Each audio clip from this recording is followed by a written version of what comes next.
right, here we go. Here we go. Here we go. It is January 16th, 2026. Christmas was what, 12 weeks ago? Halloween is just around the corner. Time is all messed up. And But here we Sweetheart's are. Day is coming up. Yeah, Oh, that's so nice. I'm getting You all guys are sweethearts. Oh, geez. I have to get you guys cards for a made-up holiday. I'm just kidding. It's a wonderful holiday. Art, what is going on? Well, I'm here with Art and with Kevin, and we've got a wonderful, wonderful show planned. But let's start with copier stuff.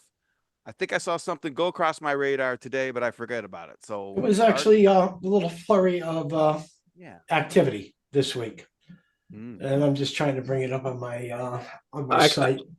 I could start with Dex Imaging acquired 3 dealers. I did see that. 3 little ones. I think 2 little dealers and an IT thing. Something like that. Yeah, and I thought that was supposed to be a thing of the past, acquiring the little dealers. Well, parts of our industry still live in the past. So let's see. Xerox named by Keypoint Intelligence for Smart Workplace Solutions Line of the Year. Always interesting about those awards, right? Keyport Holding, Xerox Holdings Corporation is going to do their webcast for their fourth quarter full results. That's going to be sometime next week, I believe. That should be interesting. Marco Technology achieves all 6 Microsoft Solutions Partner designations. I really didn't read much into that. Canon USA joins forces with if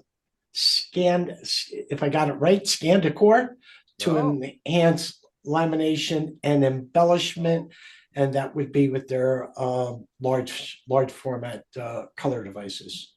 Okay. Roland is showcasing new technologies for apparel decoration. Oh, okay. Yeah, colors being used in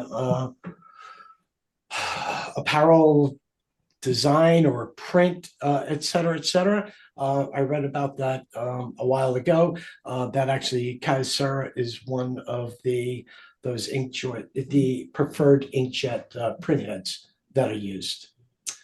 KDI, Office Technology, which is local to New Jersey. They're basically an affiliate marketplace. Did long-term partnerships with Philly Flyers and the Phillies. Ricoh named to CDP's AA list for 3rd consecutive year.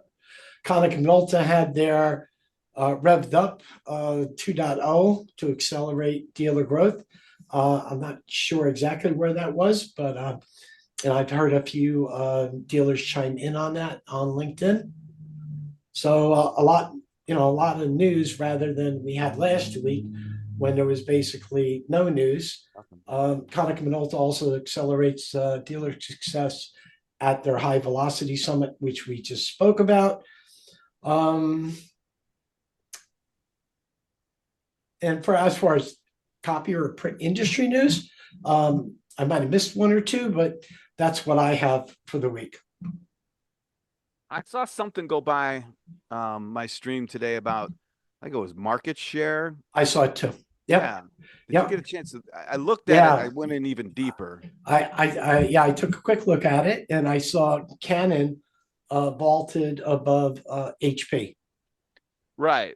But I couldn't tell if it was all production or what. I think it's gonna. I think if you look at the players that they were talking about, they also had Fujifilm in there.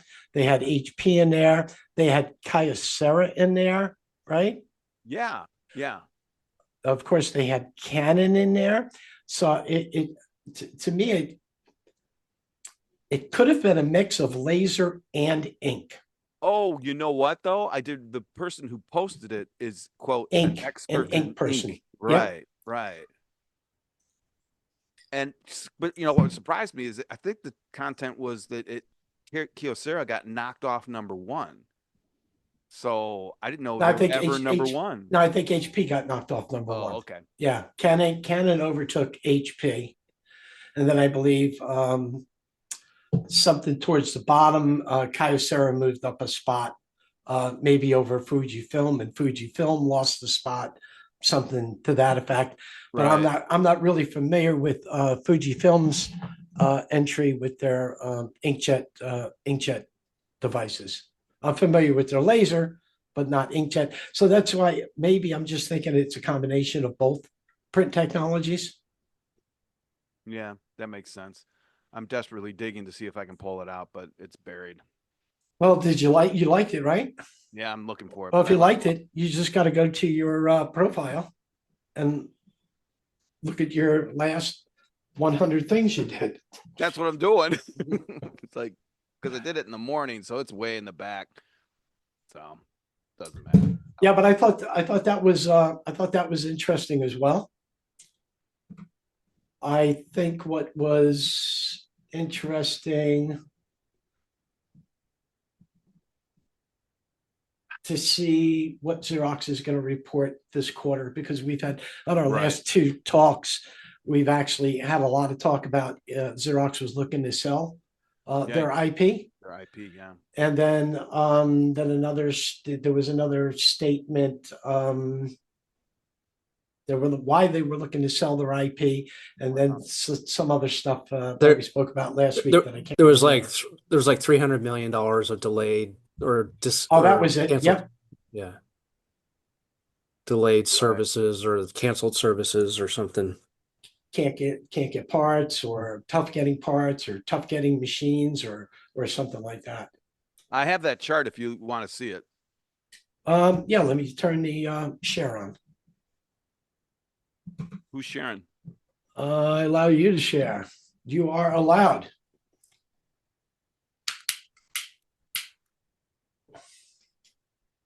There we go.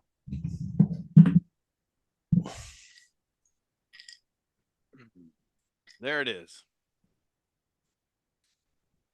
I assume you can see it. Canon, Fuji. There you go. HP fell to number 4. Huh. Yeah. And I've never even heard of Screen Holdings. So I'm going to have to do some research on them. Not sure who they are. Yeah, I'm not sure. See, things like that came up when I started to look deeper into it. I may have even run a prompt through one of the LLMs, and there are assumptions made in this chart that couldn't be substantiated. Like leadership has changed. We have a new king, Canon, taking over the lead from Kyocera. That's what hit me. Is like, well, when was Kyocera ever in the lead of something? But anyway, and then he rolled, I think, PC sales in with printer sales on HP Inc., which, okay, it's not false, but then blamed the tariffs, which. But even this chart, okay, so Kyocera was 19.45 billion in September 2020. That's not number one. Yeah, it isn't. Yeah, so the commentary does not match the numbers. Anyway, yeah. So. Is there a little? Yeah, there it is. There's a little CR next to the image. Oh. Yeah, it's using CTPA. Yeah. I think anything that flows into LinkedIn gets tagged. Now this doesn't mean CTPA doesn't validate the numbers on the image itself. It just says that it was generated. It was correct. Yeah. And it's what we always talk about: validation and double checking what AI comes up with. Right. So, I mean, I'm not. It's probably correct in a general sense. Oh, but he quotes Indigo. Or he cites in. I don't know. It's just one of those things. Like, oh yeah, I sent it to you, Art.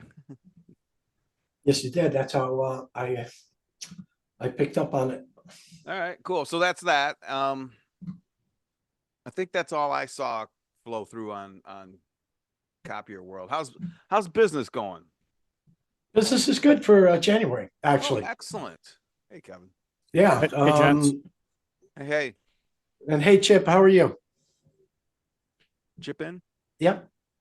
Just got his Hi, mic Chip. off. So, yeah, business was good. I got a week to go and above quota. And I wasn't sandbagging in December, Hush. which is not bad. And now I've got to prepare for February. And I'm going to have three days at ECS, and then Yeah. as soon as I get back Wednesday night from ECS at 8 o'clock, my flight comes in because of the time delay.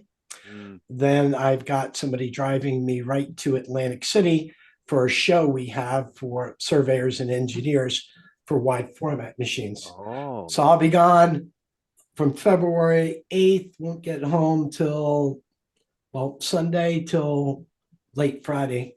I'll be home sometime. So we're probably not going to have a show next week. Just FYI. Next week or the week of the show? Oh, I'm sorry. The week of the show. Okay, that makes sense. Getting ahead of myself already. All right. All right. Boy, now I'm remembering something else. Something else came through, Art, and I might have sent it to you about copiers. I forget what it was, but it was about that statement we were talking about last week when you guys were getting kicked in the shins sales wise, that maybe it was symptomatic of the whole industry, because usually it is, right? And I forget what it was that came through, but someone was, what's her name?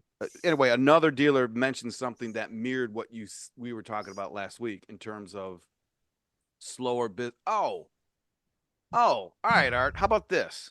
I think the article had to do with shifting from print per image MPS to cartridge. It's like shifting your billing model instead of toner, like instead of billing off of images generated, you just bill cartridges. So we're going back to 1985. Right. Okay. I thought it was me going, wait a minute, I've heard this before. Right? No, basically, what's that saying? What comes around goes around. Yep. I can chime in on this one. Yeah. We don't have a machine in the United States that's on a cost per page contract. Here we go. They're all on cartridge. They're just translating it. No, we've been doing it for years that way. We don't use any cost per page on anything. So let me give you the rundown, and you tell me where I'm wrong. Okay? Are you ready? Yeah. Okay. So when you promise cost per page, you're promising yield, right? Not actually, because there's a disclaimer in our maintenance agreements and most copier maintenance agreements that if we detect that you're going over X amount of pixels, we can charge you extra. Correct. But that also means you have to have more admin people keeping more eyes on more contracts, more administrative work to do it all. Or more alerts coming up in CEO juice that will alert the person. Okay. And I don't know a lot about the back end, Kevin. Maybe that's something Chip can answer. But I believe in CEO juice. There's alerts that will go out and may automatically add those charges in. But okay. I understand, Kevin, what you're saying, right? That was the premise of the per click CPI model, right? No, the original CPI cost per model was originated because we were getting hammered by toner pirates and they were stealing our aftermarket business. So what we did as an industry was we went to a cost per page, and then to make sure that they didn't get the business from us, we gave them an extra set of ink to put in their cupboard, so they could use one and get one. Okay.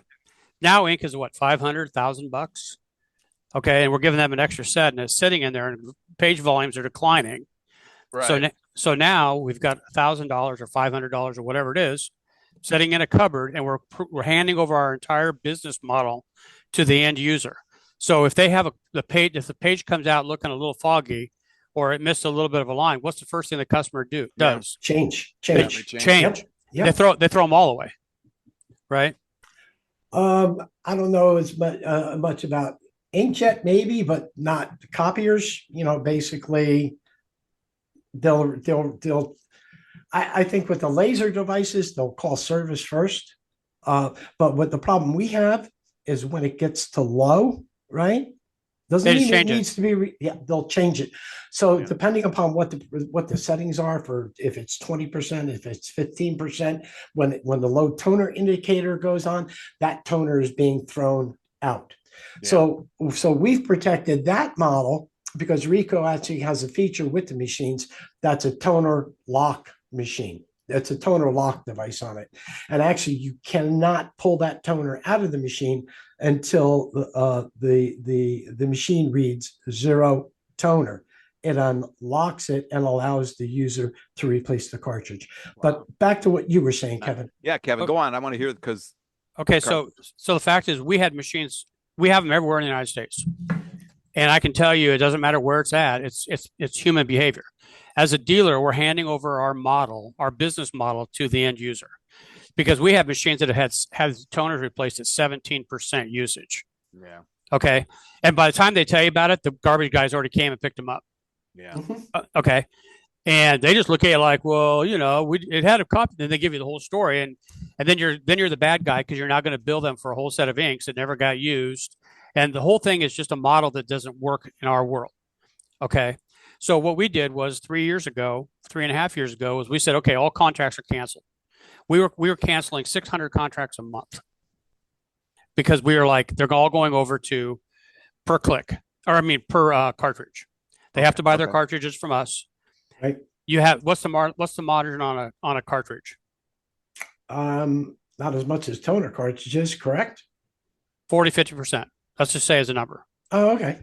That's how much you get, and that's how much margin we make on them. All right, good. Okay. So they always buy an extra set, and we don't care if they throw them away. right. How much do you make on a service agreement? Margins can be anywhere from 50 to 70%. Okay. And you can also be lower than that. It can be lower than that, especially if those toner cartridges are going in the garbage early. So now the average dealer is trying to pull 40% out of their contracts with all the exposure and all the liability of yield. Okay. I'm pulling 40+% out of my contract. I have no liability, no exposure, and no yield. Right. You agree? Yeah. Well, yeah, I see that. Oh, yeah. And the article that I read was along those lines, and it was triggered because of the low volumes. 100%. You're Yeah. chasing. You're Yeah. chasing a revenue stream that's declining. Right. Yep. So let's go back to that model where we just gave them an extra set of toners to have in their cupboard just in case, because we don't know why we do that. If you took that model to a bank, they would laugh at you. Do you agree? They'd be like, "You're giving them what now?" So it's gonna take you 27 months to recover the initial cost of those inks that are sitting in the cupboard, and you have how many hundreds of customers? Okay, where does this make any sense at? Doesn't make it. And Well, it's funny. I ran into that back in 7, 8, 9 when we're just first trying to bring out managed print services, right? And you go into the existing closet. What is there? $8,000 worth of toner on the shelf, and now I'm coming in to reduce the cost. That thing, first of all, goes away, and then we want it, in theory, right? We want the toner to show up just in time. Now, this is back in the olden days.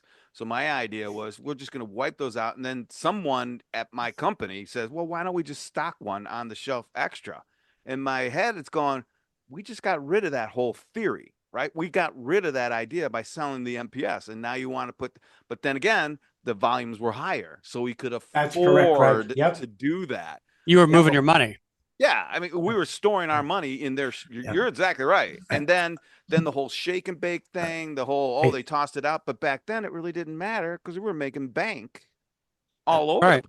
I just spoke to a dealer yesterday. Sorry, interruption. And every color machine that they sell, from A3 to A4 to production, the salespeople, the cost for toner is added to the machine cost for the initial setup. Oh, wait. The toner for the life of the contract, or the toner? No, the startup toners, because startup toners in a lot of these A3 machines, and we're not going to talk about production right now, they can cost the dealer anywhere from $350 to $450. Now you take on the other point of it, where volumes are going down, right? And maybe a client doesn't have a significant color volume, but they want a color machine, and you're only signing them up to 500 color prints a month, and they're doing 500 or they're doing less than 500 color prints a month, you may not recoup You're screwed. the toner you put in for the term of the lease. And Right. you're crossing your fingers the whole time that something doesn't go wrong in the system that adds to the And then cost. them throwing out toners early. It's Go ahead, almost Kevin. a I want to hear double what you whammy. had to, Kevin. I want, because this is very interesting to me. Go Okay, on with so we have an elaborate tracking system of yield. Okay, we can see before we made that program years ago and after. Okay, Oh, okay. we had a $37,000 swing in our P&L in 1 month. Makes sense.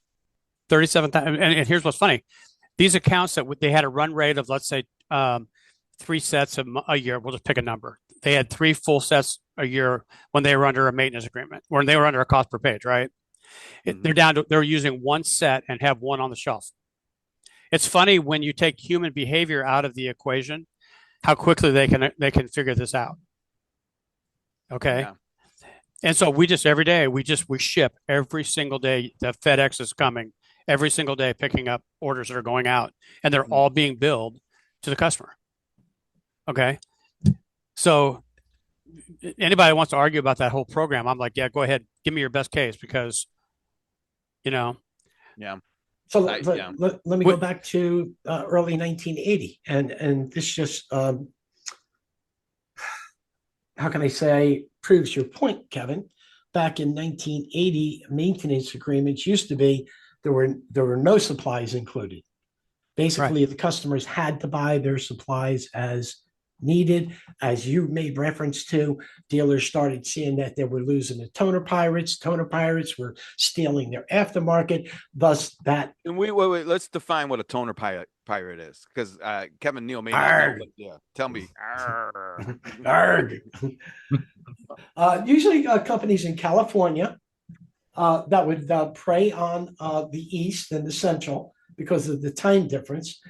And they would actually tell, they would make phone calls and say, hey, we're your company's toner supplier, and basically toner prices are going up, and you need to buy toner ASAP before it goes, before the increase takes effect. With that, to people who back in the 80s, it was easier to do that scam. Customers said, oh, yeah, we definitely want to save money. Ship me the toner. What they got was generic toner, and usually at double to triple the price of what the toner should have been.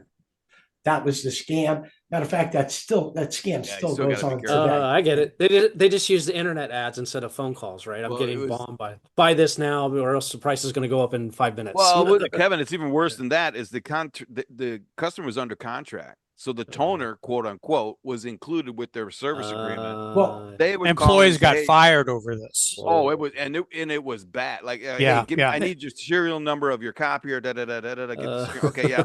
And it was elaborate. It was a well planned thing. It was scamish, but good, not good, but effective, very effective. Hell yeah. And Art's right. You would get third-party toners, and the worst thing was you throw those in the machine, it would break the machine. And now all of a sudden the service call came, and the service dealer company comes out said, and goes, hey, I'm sorry, you weren't using the right toner. Right. $1,000 service call. Yeah. Oh my God. Voids the warranty. It was a downward circle and terrible. So yeah. So back to what Kevin Frey mentioned, is that was the premise of the cost per copy, to protect that toner business, the aftermarket. Yeah, it was. I mean, I saw it back in the time when you were talking about, Art. We would have a $25 million quarter, and I would look at the P&L and I'd be like cringing, going, "My God, look how much this came out of revenue." I mean, and that was when they were doing volume, because we'd put a set in and give them a set, have one ready to go when you need it. Yep. You know, we had months where there was literally $250,000 in toner on the street, being that month. Okay, that's a big number to absorb. Yeah. Okay, and here's the ugly word in the whole thing is called yield. Customers don't even know what it is anyway. They don't care. It is an education process. They don't care what their gas mileage is. Okay, we keep building systems in the industry to make up for the system that doesn't work. We keep building more deficiencies into our deficiencies. Yep. Yep. Right. Yep. How about if we just step away from yield? Hey, Let it be whatever it is. Kevin, Okay. I hear you, buddy. I had a talk track yesterday with somebody. I won't Yes. say who, but I go, why don't we just go back to having a plain maintenance agreement that includes parts and the client buys the toner as needed? Yeah. So we do it the way we do. We have multiple contracts. We do toner only. And with that, they get our support as far as if they have a question, we will help them. You know, the typical things that we do anyway in the industry, the giveaways. Yeah. Yeah, help. Yeah, right. If they want us to put in parts and everything else, it's a base. It's 25, it's 30, it's 50, whatever dollars a month, depending on what we're dealing with. Right. And that's what that is. That covers all the parts and bumper to bumper. But there's never going to be toner in the contract ever. Okay. And we even bill it into our lease agreements if they want it for the entire term of the lease. They don't have then they have no payment, just the lease payment. They love it. We've never had one customer push back on that contract. Not so one. Let me ask you this, and I don't know, so I'm not. There's no point to this question except for when you go under that model, because the CPI model, you have 500 machines in the field. Under the CPI model, I can support X number of service technicians, right? Because of the revenue. How does that translate into your cartridge only? Do we have still enough to cover the same number of service techs, or does that drop too? Or how does that work? So service calls went down roughly about 63%. Okay. 63%. Why? Because they don't associate the call with toner anymore. They buy their toner. Before they just said, well, we just look at the name on the front of the machine. So if they have a copy image problem, they'll call us and say, hey, what would this be? Before they call and say, just come out and take a look at it. We get out there and find out it needs a toner added or something stupid. Okay. So we empower them to try to do the first line. The first thing they want to do is get back working again. Right. So that's in addition to the shifting from CPI to cartridge based service, as you've educated the customer to, effectively self-regulate themselves. Okay. So the 63% decrease isn't directly related to the fact that you move from CPI to cartridge. Right. We have one area of our business that has dropped down to a number of 4 service calls per week. Okay. But that's not related to cartridge. That's related to customer education, right? Right, because as soon as they took ownership of the cartridge, they found out that this was a co-term, that this was a thing that we could co-author together as far as getting the machine going. Oh, okay. Does that make sense? So you leverage that model that way. But did you have to reduce the number of service techs? Did the revenue fall to where you had to reduce your costs? So what we did was we went into support, because now we're telling them what to do. We don't even go. So you shifted the number. So if you had 5 techs to begin with and you shifted into the cartridge, did you reduce down to 4 techs or 3 techs? Mm-hmm. Yeah. Okay. We lost 2. We lost them because of COVID. But here's the funny thing: we have machines in states where there's absolutely no technicians available to ever go service it. I know I do that on my own. We have machines in locations where they could never go service it. They're the only line of service that there is. Right. And they have no problem doing it. If you're really good at being able to say, if somebody calls you up in your business and says, hey, how do I move this widget? And you can effectively articulate to an individual how to do that. I want you to go in and do this. You're going to see this. I agree. But that's always been true, right? But you just never did. Exactly. Right. Exactly. So, but I'm trying to get a correlation between moving from CPI to cartridge based, because that's where this one lady was talking about moving their service agreements away from CPIs to cartridges, right? We agree it was from the 80s. We're going back to that. But how does that impact your budget for hiring techs, right? Well, here's the first thing is we use no software. So we don't have a monthly contract on using collective software, data collection, no DCAs. Okay. We don't ask any IT person to let it phone home. And we got rid of administrators. Well, you don't have to. You don't have to. We have one administrator that does everything now for all departments. Don't you have to at least have a DCA to collect the meter reads? They're not doing meter reads anymore. We don't care. We don't even know what the meter reads are. Yeah, because they're just buying cartridges. It doesn't matter. That's what I'm saying. It wasn't so much on service techs because those people are valuable. We use them for something else. Okay. They actually do some of the other stuff, but and on the admin side, it's like, okay, we're not chasing money in any way. Agreed? I see it. Yeah, I see that. I was just curious because that now for the industry to shift like that, because it will reduce the amount of revenue you need to support your current service tech team. You have to. There's just no way around it. How much money do we pay per month per tech on things that they didn't need to go out to do? Well, yeah, that's huge. It's humongous. It's a burden. That's part of the word burden. Yeah. Yeah. Right. I mean, it's bigger. Yeah. So once again, because we were thick and it didn't matter, you could hire a tech per, one tech per. Art, what's the ratio? I have no clue. 100? It's changed. Forget. It's changed over the years. No clue. When we went digital, it dropped. The number of machine base was a lot higher, but a lot of that is adult daycare when you have it under a cost per page. They think you're everything. Right. I can't print, so I'm going to call the service department because they're free. Okay. You know what I mean? Yeah. And now they don't. We make that relationship right up front that's not our relationship. And the fact that they're not printing as much means they're not going to have as many print errors or copy errors. They're not making copies as much. So the whole right. Nobody copies anymore. Yeah. Interesting. Very interesting. Way. I mean, the funny thing is, I have conversations with people. I remember 3-4 years ago when we did this, people said you'll be out of business in a year. I said, okay, well, just because it doesn't look familiar doesn't mean that. But I'm not quite that stupid. And a year later, I was laughing. We're in these meetings, and they're all like, "Woe is me," and I'm thinking because none of you can figure out yield. Do you know how much difference your yield changes if you used a bold? Oh my God! Yeah, just a bold, not even changing the font size. Okay. Yep. There is absolutely no way that yield should be into whatever it is. It's like your gas mileage on your car. Yeah. It changes from going uphill and downhill. Why do you don't sit and stare at the fuel gauge, do you? Customers don't care.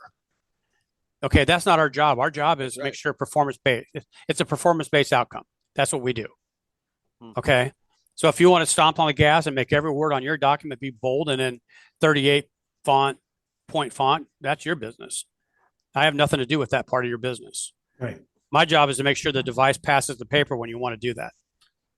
There was a software program, I think about 10 or 15 years ago, that if they put the software program on their computer, it would reduce the amount of pixels that were printed, which would lower the and it was especially good from what I remember for MPS companies. It was excellent. In theory, it was you load that up with your DCA, and in theory, the end user wouldn't know the difference. Right.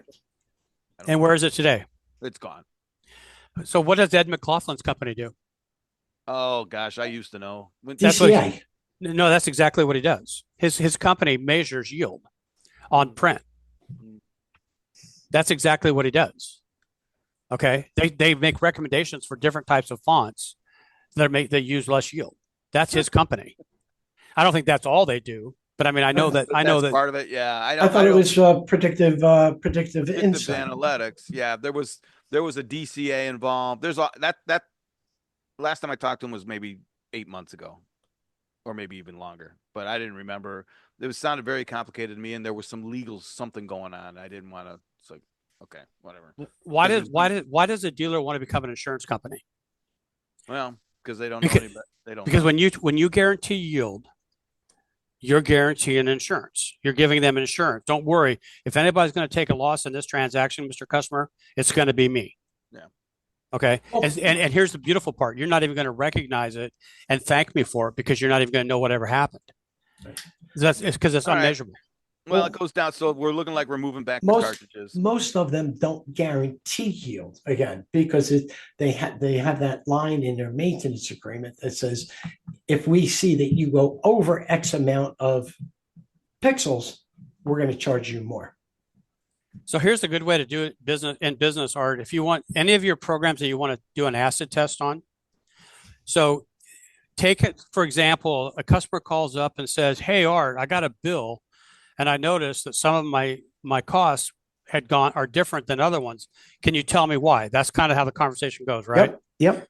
Okay, let's put a dollar number to this conversation.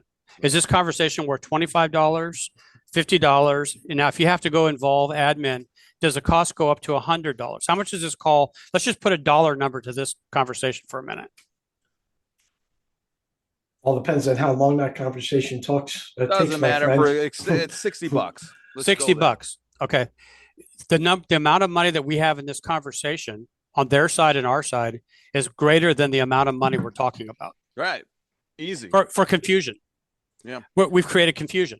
And I would even say on the client side, how much does it cost the client to call? That's what I'm saying. Yeah. It's times two. Yeah. Yeah. Hey, you have an accounts payable person that has to have a reason for why this number is different.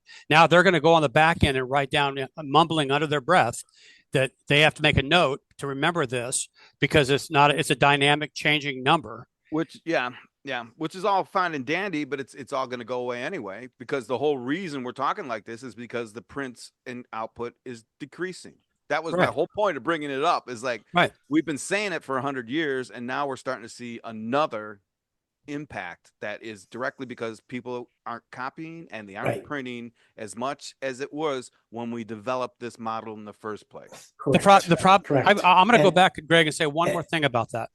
I'll go back and say, I'll add one additional thing. Most of the people in our business don't even know why they use them. They defend a model they don't even understand. Right. I mean, it's generational. It's too late. They don't, it is, it's classic.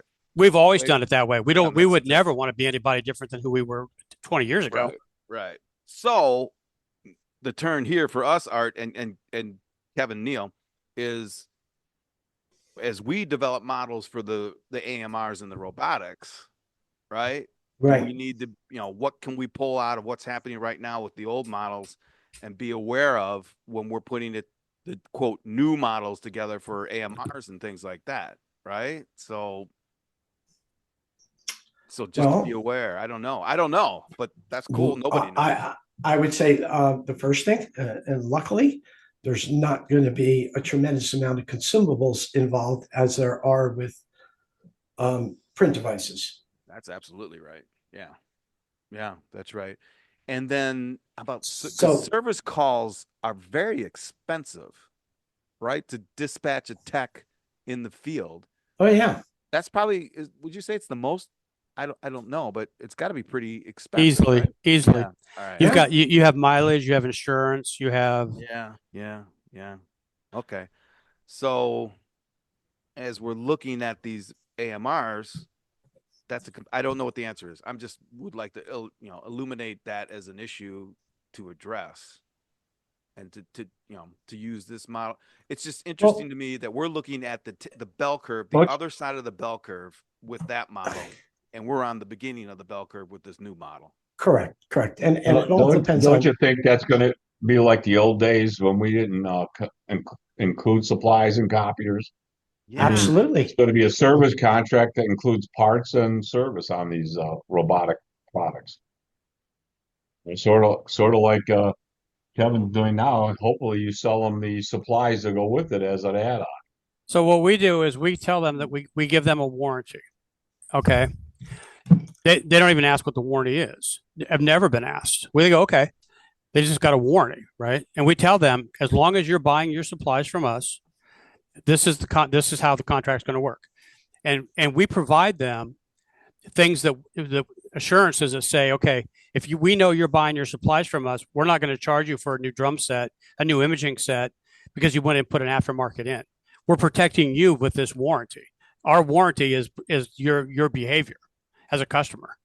We're not letting you go out and fish for the wrong thing to buy for the device. Almost like we did it 100 years ago. We sold the toner cartridges and serviced the machines for free. That's exactly 100%. What's crazy is the more you take out of your agreement, the more opportunity you have to do business with them. Right. It's a fact. Yeah. I mean, look, where's your money? Where's your revenue? Where's your consistency in your revenue? And focus on that. And all of those other variables, you're chasing moving targets. It's like, you play a stupid game, you get a stupid prize, right? And that's what's happening with all of this aftermarket software and everything else. When they come in, they go, well, what do you use for software? We don't. Well, you have to use something. You don't have to. Yeah. No, I don't. Yeah, you don't. No, I Yeah, don't. and it brings me back to the AMRs and the robots. Is we're not going to see a lot of what we have to use with copiers and the robots and the AMRs. I mean, our talk track is centered for building revenue tails for the dealers, like Kevin's or like Chips, where you can actually bill cost per time that the robot's in use or the AMR's in use, or the cost per linear foot that the robot moves. Or when it comes to maybe it's a stationary robot and it just does a task back and forth, you can bill per task. That actually gets you your revenue tail for that robot being in the field. Yeah, you're lucky. You guys have the wild, wild west on your side. Remember when cell phones came out? They used to charge you by the minute, right? Yeah. Did anybody know how many minutes they actually used? They just told you how many you used, right? I mean, Well, yeah, you looked at your bill and you said, okay, it must be right. yeah, I look at my bill and I go, wow, I need to cut down on my minutes. I don't know if that's even right. Who went back and checked on their phone to say how many minutes I actually That's what I'm talked. saying. This is an opportunity to not be who you used to be for you guys. Yeah. Yeah, So and we feel that it creates a great tail for those dealers, and then especially what I've heard from multiple dealers in recent weeks is that everybody's trying to get net new business, trying to find ways to get new business to build those page models back up. But I've been doing this for 45 years, and all we're doing is stealing business from each other's business. You steal from Peter, Peter then steals from you. At the end result is everybody either stays even, or somebody's gonna lose out. It's a classic art. No one's making new images. There's no new expanse globally on images. it's called a mature market. Yeah. No, it is. I agree. It's a mature market, but there's two growth areas. One is still in production, which is questionable about how much money you can really profit from production. And for me, the other one for me, and I've been a fan of this for a long time, is the label industry. I don't believe. We do a ton of label business. Okay. Oh yeah, I'll tell you all about that one. So for years ago, I've always said that for dealers to add more prints, they've got to follow the migration of print. The migration for print is not in B2B, that B2B SMB space anymore. Oh no, it hasn't been for years. We do way more business with the labels than we do on anything else. You can go get one account in labels, and it will cover literally 100 to 150 copiers in the field. I mean, just if you want to talk about revenue, that's not even close. That's how much different it is. And here's the funny thing is once they attach to your label, the type of label they're using, guess what happens? They never leave you. Well, right. Yeah. Well, I think Chip kind of swerved into something, and I don't remember who said this months ago, but if we go back to talking about the robots and the AMRs, you buy the robot and then you buy the I don't remember exactly what you said, Chip, but it wasn't not a per length or per time use or per linear foot model. It was you buy this, you get this. And someone a long time ago, Art told us, well, maybe it's time that the long tail model finally goes away. Are we there? Are we creating something that has a shelf life of 36 months or something? I don't know, right? But I want to talk about it. It's like, is it time for the long tail in our definition of that? Well, I think we spoke a little bit about this. I don't think there's going to be another long tail revenue like copiers ever again. But I do believe in robotics, there's going to be a shorter tail for the robots and the AMRs. It's still going to give the dealers ability, once they put a device in the field, to still get revenue from that machine for the term of the lease, or the term of the rental, or the term that they own the device. Okay, I have a question for you on your long tail. So the long tail only worked because it was a consumption-based business. most of that tail went to Japan for parts and supplies. Right. You split it. You had you pimping and hoeing, right? So if you're not having consumption in your bots, why would you even think about that model? I'm not criticizing it. I'm asking, why would you even go there? Why wouldn't you go to services? I mean, why do you want to go down something that you already, just because it's familiar? You're not having consumption in the way that you do in our industry. No, we're not having consumption. We're going to bill for time used. Well, that's fine. That's services. That's services. Yeah. Yeah, service. So we're I guess you could say we're trying to get the OEMs to adapt to the model that the dealers have been used to and what dealers feel comfortable with actually getting revenue on a product that they sell. You're talking about reoccurring revenue. That's correct. Yes. Okay. So when you talk about reoccurring revenue, are you talking about captured revenue that they hold on to versus the model they use now where half of it goes out the door? No, captured revenue that they hold on to. Yeah. Okay. Well, then why don't you just go to services? Nobody's going to rent a robot or lease a robot or buy a robot and not use it. And nobody's going to rent or lease a robot and not want a maintenance agreement on it either. Right. But why tie that contract to anything other than just flat rate? This is how much it costs. Go on. All right. So flat rated as opposed to based on consumption or usage, right? Yeah. The whole, I'm almost so over the whole consumption thing. Yeah. I'm just over that whole thing. Okay. It's not measurable. It's not even, and here's the problem. Any of the things that you create can turn around and go upside down on you. Ask our industry. Once volume dropped, guess what happened? Yield became exposed. Yeah. I think yeah, you're right. Absolutely. Yeah. Good point. But again, this model you're right also in that it isn't really a consumption model, right? We're not there's no paper and spit right. out, but it is a service model, right? Software updates, right? If you ask any dealers, if you give them door number 1 and door number 2, and you said, I'm going to give you 2 opportunities. One of them, I'm going to let you make 35%, and there's no liability attached to it. That's your number. Okay. Or I'm going to give you an opportunity to go up to 55 or 60%, but you're going to put skin in the game with variables that you have no control over. So that's risk. That's risk. Right. Yep. So how much is risk worth to a dealer? Right. It all depends on the riverboat gambler. You caught that really quick, Art. That's exactly right. People don't want, when they talk about these numbers, they don't identify what's in the skin that's in the game. Okay. If you're going to tell me I could get 35% or whatever the number turns out to be, and it's just because I'm my location of where my office is, or because of what I do, versus I have to go take a chance and do variables that I'm leaving up to somebody else and I have no control of, I'm taking the best route every day. I'm going to sleep at night, right? Yeah. The consumption model was never a good model. It was the only model we could do that protected us from toner pirates.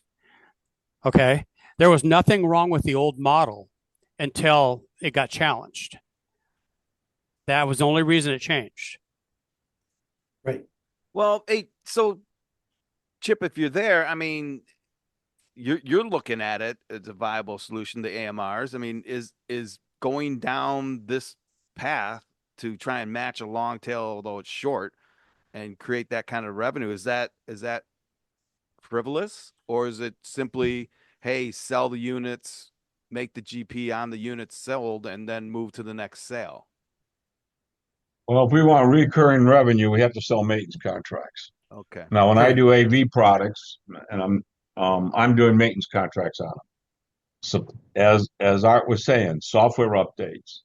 If the panel has to be replaced, firmware. No. So yeah, we put contract. But you're not attaching them to any kind of consumption. This is back in the old days when I used to sell Sharp 726s, and people used to just pay me for the toner and I fixed them. I sell shredding machines. I put a maintenance contract on them. I sell any hardware that has no supply thing. I sell a maintenance contract on it. I need recurring revenue. I like to wake up every month and say, I got $1 million worth of recurring revenue. Now let's add to it. And so robotics, they're going to need software updates. I'm looking at selling the scrubber machines. I want to sell the chemicals to clean the floors and wax the floors. Yep. I'm looking for, I'm in the supply business on the janitorial side of stuff. That's recurring revenue because every month I know they got to buy more supplies, just like toner. I mean, if you're just selling a machine and you're waiting for them to buy toner, the trouble that you have, that Kevin's going to have is they're going to buy bootleg toner because it's cheaper and take their chances with you. Well, you have nothing locked in. I let's like talk- to lock my customer in. Everything I do is I want it locked in. And now I'm on my LED walls. I'm locking them in for 10 years worth of maintenance because most LED walls only last for 5 to 7 years, and then there's no parts available. I made a deal with my provider to give me parts for 10 years. I pay him up front for that. And so we're going to have parts for 10 years. And I tell people, if you don't keep it under maintenance contract, you won't have parts for 10 years. Right. So, Interesting. machine dealers, we live off of recurring revenue. How Yes, we're going we to do. get it, what we want. And we live off reoccurring revenue too. But here's the difference of what I'm saying is, do you guarantee the amount of on that cleaning material that you're talking about, those cleaning supplies? Do you guarantee the yield of those cleaning supplies to them? No, because I sell them supplies on the side. That's what I'm saying. There's That's no what we way. do. We do the exact same thing. Oh, We're- on the robotic cleaning machines, we're going to do exactly what you do with your copiers. We're going to sell the supplies on the side. Yeah. Unfortunately for me, they could buy that cheaper. It's not going to affect the machine because it Right. just doesn't. It's Oh, yeah. yeah. So you do have to lock them in on that because of that situation. Because they could buy, you could buy Mr. Clean anywhere if they're using Mr. Clean. Yeah. All right. I lock in the value add. Everything I do is value add. That's absolutely Well, correct, Chip. Yep. Most people today are lazy. I'm Yeah. going to do the work. It's my value add. I'm not lazy. That's correct. And then, like I said, when anybody usually buys a product for that type of dollar amount, they expect to pay for maintenance. They feel more secure having maintenance. Absolutely. And they should. I Yeah. 100% agree with all that. Our industry has taught them that for the past 45 years. Well, the truth is our industry can't continue and can't sustain it without a service agreement. You Well, sign, you when- rent this, you rent the satisfaction with the service agreement. When it comes to print, you are absolutely correct. But Yep. like you stated before, AMRs and robotics is a wide new world. It allows us to go back to 1980 and make the type of profits without the problems we had at that point in time. Oh, 100%. Boy. 100%. Till It's, the it's hap- copier dealer starts selling it, and then they give it away. oh my God, yes, they do. Chip, you're so right. Don't Well, don't even go there. Yeah. If you want to kill Oh. the profit model, have the copier dealer sell it. 100%. Okay, so I just literally, so this is going on in the car in the automotive industry right now, where these rates that these Ford and General Motors, they have 5,000 and 6,000 empty bays across the United States of no technicians, right? Well, people aren't taking them there because like a windshield is $3,500 now. Seriously? Are you kidding me? Right? And what they're basically saying is you don't understand the technology, so don't question the pricing. And that's what's happening. So like to Chip's point, I would if I was going into robots right now, you know what I would do? I would take exactly all the knowledge that you guys have. In fact, you know what? If this works out good, I might get into robotics with you. You should. Take all of that knowledge and create a contract that has all of the favorable things in it that makes it be exactly what you're saying: reoccurring revenue, Yeah. no exposure, or I don't really know what I'm not trying to speak to your No, conversation. Understood. But you guys all have the knowledge of all the different types of ways that you could go about doing this, and just do a plus minus and figure out what is the best way to support that contract. There's no question that they're going to want a maintenance agreement or service contract or whatever you want to call it, support contract on those devices, and you want them to have that. That's the objective, right? That's absolutely the objective. I Right. agree. And that's why we're working with the Pudu and we're working with Quasi, and they're telling us what the mean time between failure for their devices are. So like what we do with so we'll have schools or something, they'll have 1,000 machines. this is kind of the chips thing. So we were talking about the toner chip, but we put in a base contract where they pay us $20 to $40 a month per device. There's no click involved. That's for the support of the contract. Yep. So I go into one location. I have 1,000 machines. They're paying me $20 to $25 a month, whatever depending on what the machines are. No matter if they're used or if they're not used. 100%. Yeah. That's we don't. No one knows the yield. No one's looking at clicks. Yeah. Okay. Right. And that's our reoccurring revenue. But what we did was we took a non-profitable thing like toner and with exposure and turned it into something as equally as profitable as the other way. Does that make sense? And the only thing we've eliminated where everybody saves money in my contract is we're not leaving the business model up to the end user. Right. Where they throw the toner away too early and everybody's looking at who's going to pay the $800, or whatever the number is. Oh yeah, you guys got the wild west. You can go out and write that contract however it makes sense.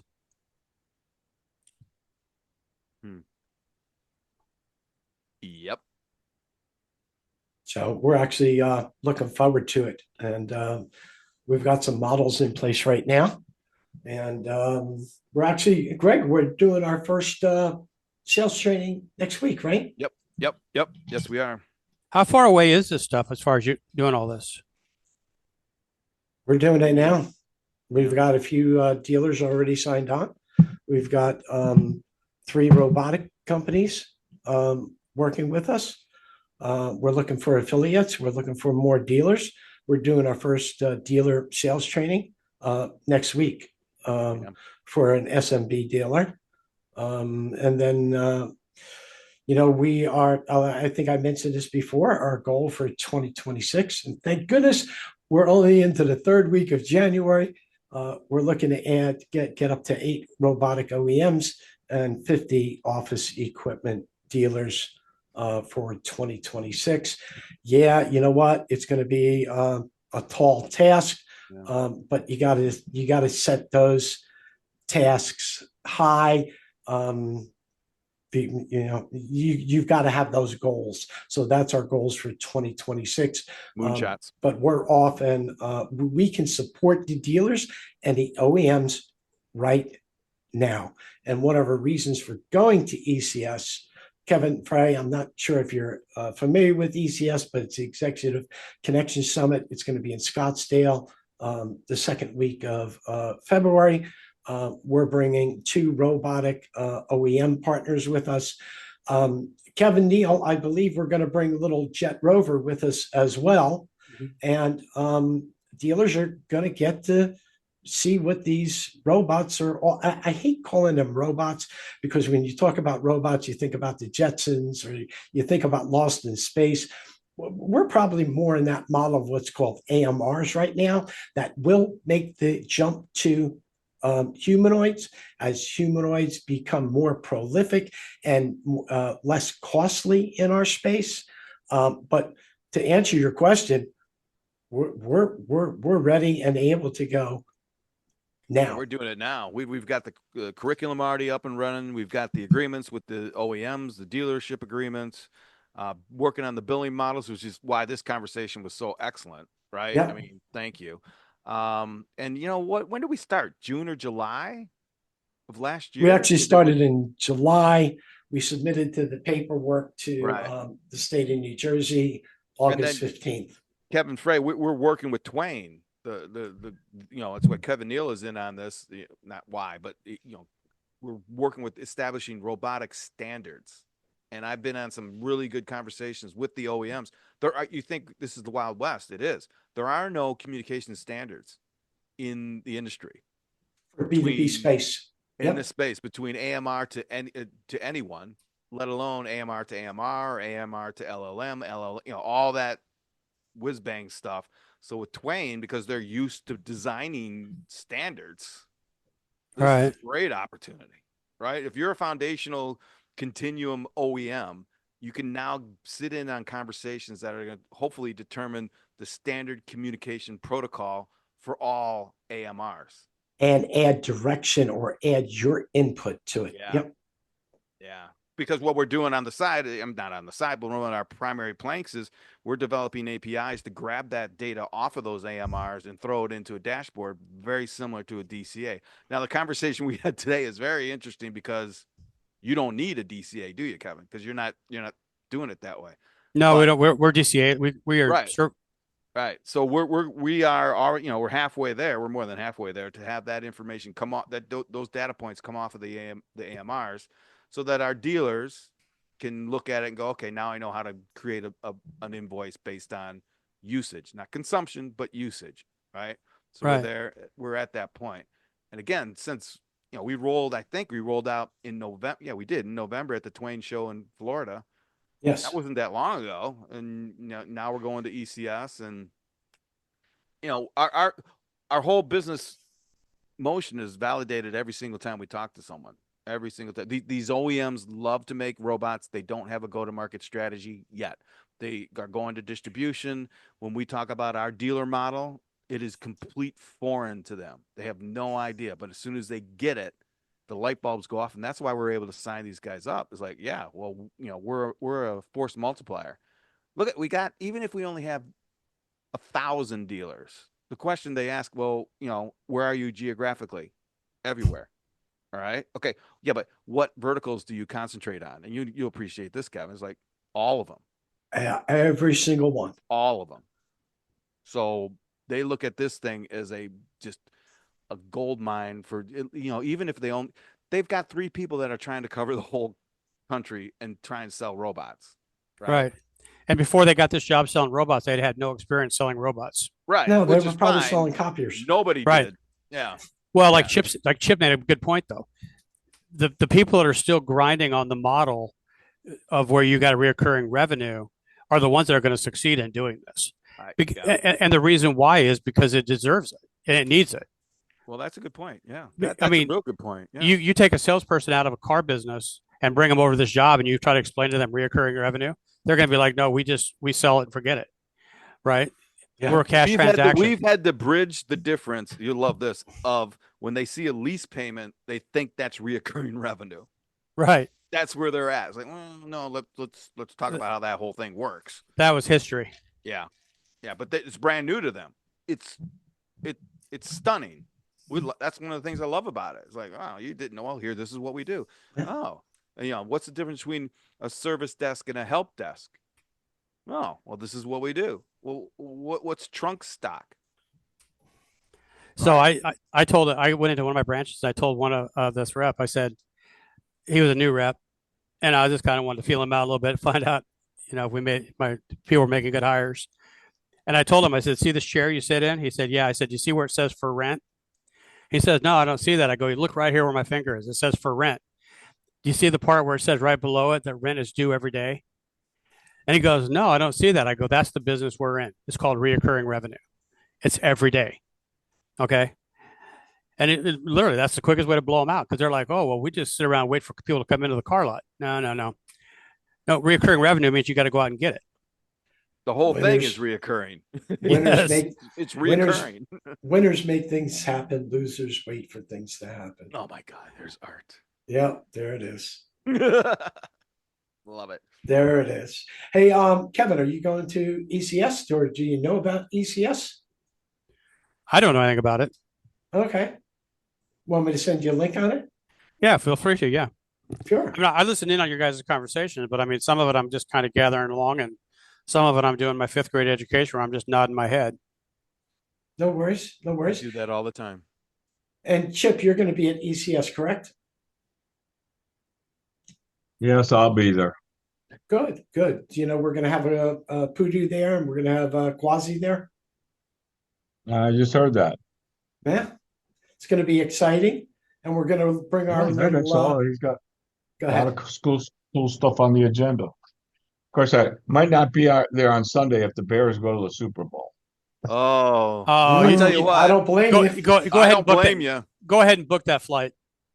Oh, ooh! I don't know. I should bank on that, huh? So listen, I'm a Detroit Lions blue, Honolulu blue. I was a Lions fan when Karras played. All right, And to see Chicago at the beginning of the season, no one picked Chicago to be there.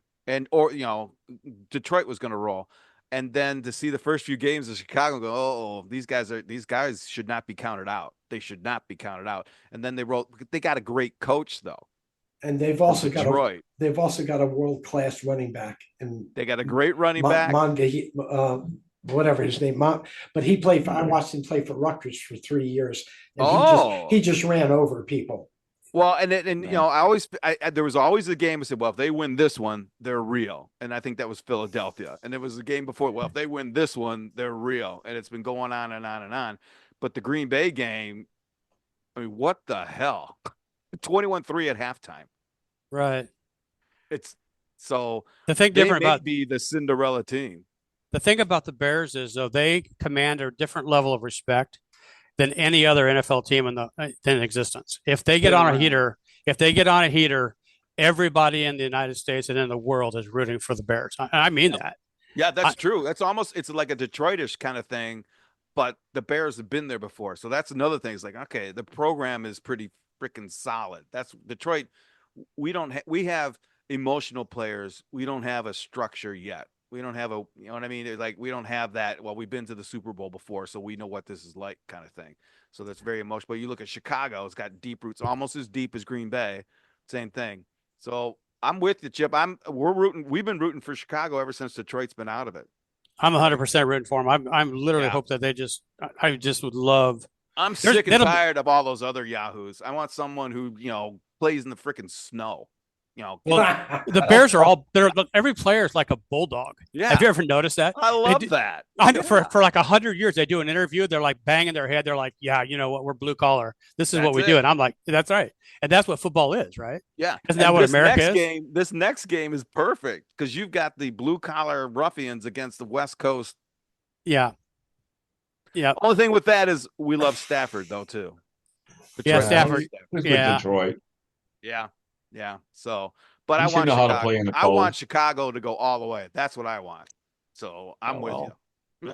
I'll take the risk of being called a fair weather friend, and I don't even care because I am. But if they actually get rolling, you know what? I'm going to be like right there. I'm not going to say that I'm not going to buy their jersey, but I'm going to tell you, yeah, I'll take the hit. That's for funny it. you should say that because I would buy their jersey, and that's a big deal. I only have one. I have two, but it's all Detroit. But yeah, it's nice to see it. It's nice to see it. I lived in Michigan. I can tell you how they feel about their team too. So, but yeah. Very good. All right, Art. Close us out. Take us out. It is 5:10 p.m. on the East Coast. We want to thank Kevin Neal for being on show. Kevin hasn't had a chance to say that much today, but we always appreciate him being in the show. Kevin, we appreciate your input because it's always interesting to have that debate with you. Chip, excellent for joining us today. And we're looking Thank you, Chip. Thank you, Chip. Yeah, we're looking forward to seeing you at ECS. And let me know if you want me to bring you anything from New Jersey. I don't know if there's anything worthwhile to bring from New Jersey, but if there is, let me know.